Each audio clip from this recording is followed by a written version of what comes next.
Good morning all of you. चलो आज next class शुरू करते हैं। एक्सरसाइज 7.1 हमारी कंप्लीट हो चुकी है। अब हम एक्सरसाइज 7.2 शुरू करेंगे। 7.2 एक्सरसाइज किससे स्टार्ट होगी?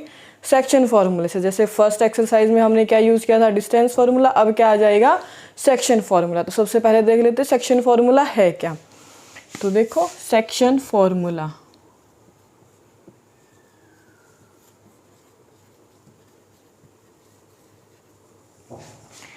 इस फॉर्मूले को ड्राइव करना भी सीखेंगे हम, बट अभी हम सिर्फ फॉर्मूला कर लेते हैं। सेक्शन फार्मूला क्या होगा? सपोज करो आपके पास कोई भी दो पॉइंट है, कोई भी दो पॉइंट है ए एंड बी। इन दोनों पॉइंट्स को ज्वाइन कीजिए। कोई थर्ड पॉइंट जो इन दोनों को डिवाइड करेगा ऑब्वियसली थर्ड पॉइंट होगा तो डिवाइड करेगा। पॉइंट पी किस रेशियो में डिवाइड करेगा? सपोज करो इसने 2:3 में डिवाइड किया। जो रेशियो है वो कितना है? 2:3 में डिवाइड किया। तो ये जो पॉइंट है इसके जो कोऑर्डिनेट्स हैं वो हम मानेंगे क्या? x और y। जो ए पॉइंट है उसके कोऑर्डिनेट्स क्या होंगे? सपोज करो आपको गिवन दे रखे हैं 1 और 2, इसके दे रखे हैं 2 और 1, ए और बी। ये हम एग्जाम्पल लेके कर रहे हैं, फिर देखेंगे सेक्शन फार्मूला होता क्या है।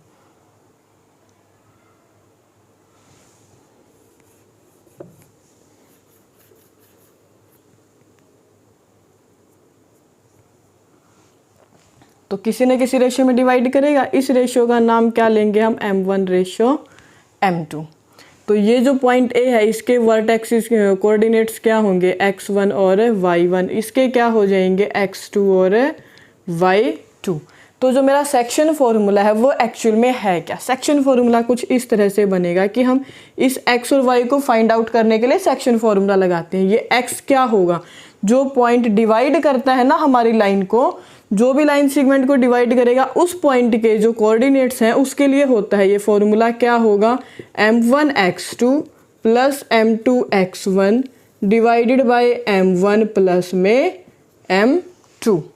सिमिलरली y के लिए क्या होगा? m1x2 x1 की जगह पे क्या आ जाएगा? y2 m2 y1 divided by m1 plus m2। ये x और y को फाइंड करने के लिए है, बट अकॉर्डिंग टू क्वेश्चंस हम इन्हीं फॉर्मूलों से x1 y1 भी फाइंड आउट कर लेंगे, x2 y2 भी फाइंड आउट कर लेंगे। गिवन क्या होगा? या तो इन तीनों में से कोई दो वर्टेक्सेस आपको गिवन होंगे, उनके कोऑर्डिनेट्स गिवन होंगे और थर्ड को फाइंड आउट करना पड़ेगा। या तो a और b की वैल्यूज गिवन होंगी, आपको p फाइंड आउट करना पड़ेगा, या a b में से कोई एक तो गिवन होगा और साथ में p की वैल्यूज गिवन होंगी और साथ में रेशियो गिवन होगा, तब आप थर्ड पॉइंट को निकालोगे। अब देखिए करना क्या है, एक एग्जांपल लेके देख लेते हैं। सपोज करो पॉइंट ए है, इसके कोऑर्डिनेट्स क्या हैं? 1 और 2 हैं और इसके कोऑर्डिनेट्स क्या हैं? 2 और 1 है। ठीक है, एग्जांपल लेते हैं। तो x की वैल्यू कैसे निकलेगी? हमारी जो x की वैल्यू निकलेगी वो क्या होगी? m1x2। तो m1 कितना है मेरे पास? 2। m1 कितना है? 2। इस फॉर्मूले के अकॉर्डिंग पुट करते जाइए। देखो इस फॉर्मूले के अकॉर्डिंग m1 कितना है मेरे पास? 2। तो पुट कीजिए 2। फिर क्या है? मल्टीप्लाई में x2 किधर है मेरे पास? x2 कितना है? 2। मल्टीप्लाई कीजिए। फिर क्या था? प्लस। फिर क्या है? m2x1। m2 कितना है मेरे पास? m2 कितना है? ये 3 मल्टीप्लाई में क्या है? x1 कितना गिवन है आपके पास? x1 गिवन है 1 डिवाइडेड बाय में m1 प्लस m2 कितना है? m1 प्लस में m2। m1 और m2 कितना है मेरे पास? 2 और 3। तो 2 प्लस में 3। 2 2 जा 4, 3 1 जा 3, 2 प्लस 3 5, 4 प्लस 3 7 बाय में 5। तो ये जो x आया है ये कितना आ गया आपके पास? 7 बाय में 5। अब देखिए y को फाइंड करेंगे। सेम फॉर्मूला लगाना है फिर से हमें y के लिए।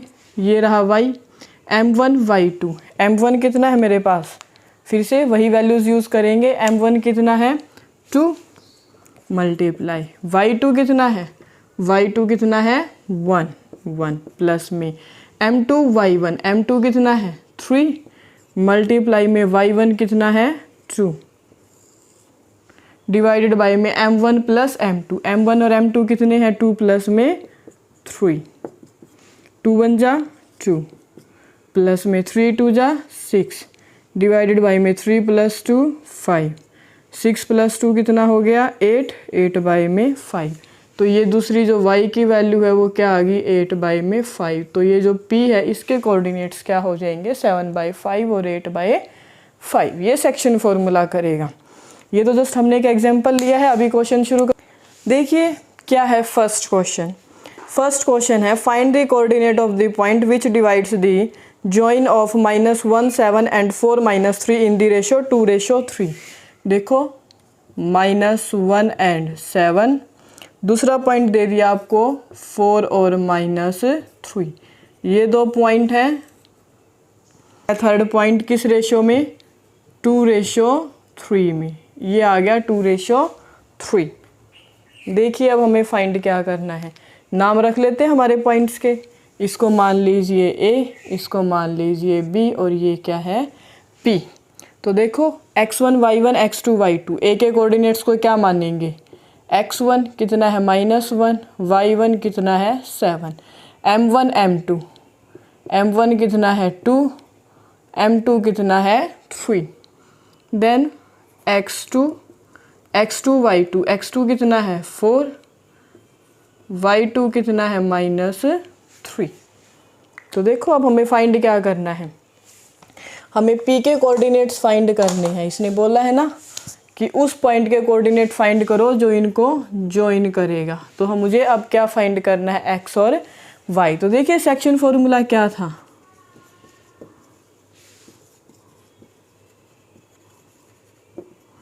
था, x की value m1 x2 plus m2 x1 divided by m1 plus m2। तो देखिए m1 2 मल्टीप्लाई में x2 कितना है 4 प्लस m2 कितना है 3, x1 कितना है -1, -1 है तो ब्रैकेट में लिखेंगे, divided by m1 plus m2, 2 plus में 3। कीजिए सॉल्व, 4 2 जा 8, 3 1 जा -3, 3 1 जा 3 और माइनस और प्लस को प्रोडक्ट करेंगे तो माइनस, डिवाइडेड बाय में 3 + 2 5, 8 में से 3 सब्ट्रैक्ट किया कितना बचा 5 और डिवाइडेड बाय में 5, 5 से 5 डिवाइड हो गया तो कितना आ गया 1, यानी कि ये वैल्यू तो कितनी आ गई 1, x की वैल्यू 1। अब निकालिए y की वैल्यू। y के लिए भी same formula m1 y2 m2 y1 divided by m1 plus m2 करें। m1 2 y2 -3 ब्रैकेट में लगाएंगे प्लस m2 कितना है 3 मल्टीप्लाई में y1 कितना है 7 divided by m1 plus m2 means कि 2 + 3। देखिए 3 2 जा -6, 7 3 जा प्लस के 21 और 3 + 2 5, 21 में से -6 करेंगे तो कितना बचेगा मेरे पास 15 डिवाइडेड बाय में 5 से डिवाइड किया आंसर कितना आया आपके पास 3। दैट मीन y की वैल्यू कितनी आ गई हमारे पास 3।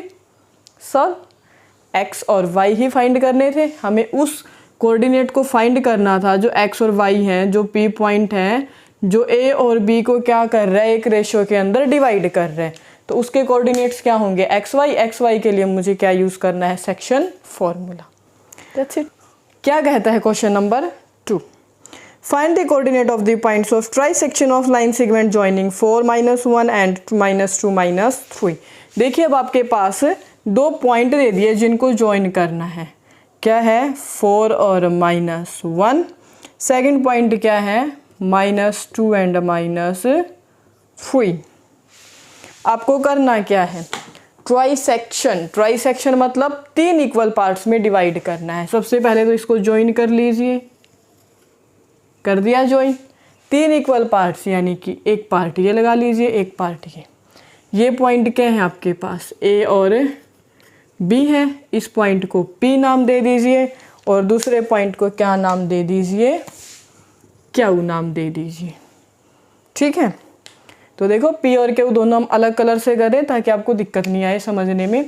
पी के लिए रेशियो क्या होगा, देखो इधर एक पार्ट है, फिर ये इक्वल पार्ट और फिर ये इक्वल पार्ट, तो टोटल कितने पार्ट बने हुए हमारे पास 3।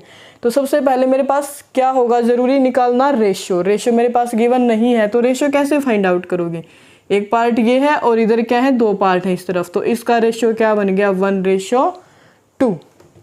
रेशियो क्या बन गया 1:2। अब क्यू के लिए देखिए इस तरफ कितने पार्ट है, 1 और 2, तो 2 इस तरफ कितना पार्ट है 1, इसका रेशियो क्या आ गया 2:1।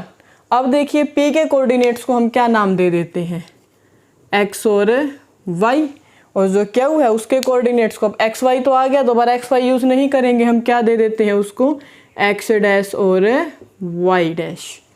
ठीक है, चले मुझे निकालना क्या है, एक्स वाई निकालना है और x डैश y डैश निकालने हैं। तो वही यूज़ क्या करेंगे, सेक्शन फॉर्मूला। सबसे पहले तो हम p के लिए यूज़ करते हैं, p सोल्व करेंगे तो क्या निकालना पड़ेगा, वही मेरे पास क्या क्या चीज़ गिवन है, x1 y1 क्या है 4 और -1, x2 y2 कितना है -2 -3, फिर क्या है m1 m2 कितना है मेरे पास 1:2। ठीक है, P point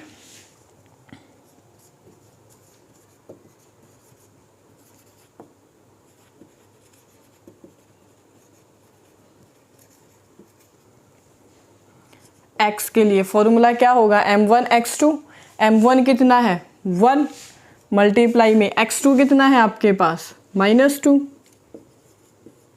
plus m2 x1, m2 कितना है 2 मल्टीप्लाई में x1 कितना है 4 डिवाइडेड बाई में m1 प्लस m2 यानी कि 1 + 2, तो क्या हो जाएगा मल्टीप्लाई करो -2 4 2 जा +8 डिवाइडेड बाई 2 + 1 3, 8 में से 2 सब्ट्रैक्ट करेंगे कितना बचेगा 6, 6 बाई में 3 3 2 जा 6, तो कितना बच गया मेरे पास 2।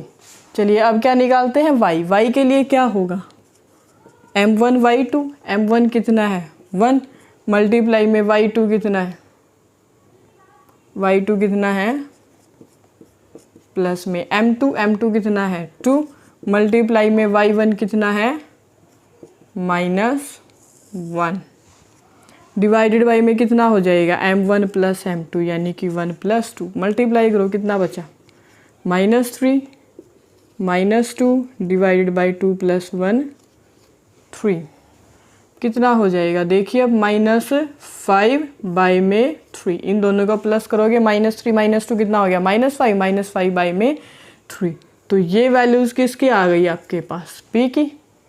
अब क्या फाइंड करेंगे हम, p के तो वर्टेक्सेस कितने आ गए मेरे पास 2, में -5 बाई में 3। अब क्या फाइंड करेंगे हम, क्यू के फाइंड आउट करेंगे। क्यू के लिए क्या हो जाएगा,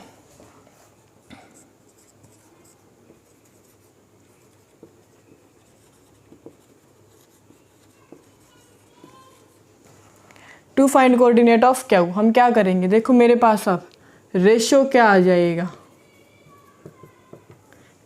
a और b वैल्यूज़ तो वही सेम है, मेरे पास क्या है क्यू के लिए रेशियो क्या है मेरे पास 2:1 है, 2:1, बाकी x1 y1 सेम रहेगा, x2 y2 सेम रहेगा और रेशियो क्या आ जाएगा m1:m2। तो चलिए शुरू करते हैं। To find the coordinate of Q क्या हो जाएगा, x डैश की वैल्यू निकालेंगे क्या हो जाएगी m1 x2, m1 कितना है अब मेरे पास 2 और x2 कितना है मेरे पास -2 प्लस में फिर m2 कितना है 1 और x1 कितना है 4, नीचे क्या हो जाएगा 2 + 1 कितना हो गया -4 + 4 डिवाइडेड बाई 3, 4 - 4 कितना बचेगा 0, 0 बाई में 3। जब 0 को किसी भी नंबर से डिवाइड करेंगे, जब 0 ऊपर है और हम किसी और नंबर से डिवाइड करें चाहे वो नंबर कुछ भी हो तो रिजल्ट क्या हो जाता है 0। सिमिलरली क्या निकाल रहे हैं अब हम y के लिए क्या हो जाएगा m1 y2, m1 कितना है 2 और y2 कितना है -3, 2 मल्टीप्लाई -3 प्लस में फिर क्या हो जाएगा m2 y1, m2 कितना है 1 और y1 कितना है -1, तो 1 मल्टीप्लाई में -1 डिवाइडेड बाय में 2 + 1, 2 3 -6, 1 को -1 से मल्टीप्लाई करेंगे कितना आएगा -1 डिवाइडेड बाय में 2 + 1 3, ये कितना हो गया -7 बाय में 3, यानी जो क्यू है उसके वर्टेक्सिस क्या आ गए, एक ये 0 और एक -7 बाय में 3, यानी कि 0, -7 बाय 3। क्लियर? ये हो गया हमारा क्वेश्चन नंबर 2, जिसमें हमने क्या निकाला था, ट्राई सेक्शन। पी और क्यू जो पॉइंट थे वो ट्राई सेक्शन के पॉइंट्स थे, तो हमने क्या निकाला, पी और क्यू के कोऑर्डिनेट्स निकाले हैं। इसमें 2 पॉइंट्स दे रखे थे, 2 बारी हमने सेक्शन फॉर्मूला यूज़ किया, एक बारी एक्स और वाई के लिए और एक बारी एक्स डैश और वाई डैश के लिए। थैंक यू, मिलते हैं नेक्स्ट क्लास में।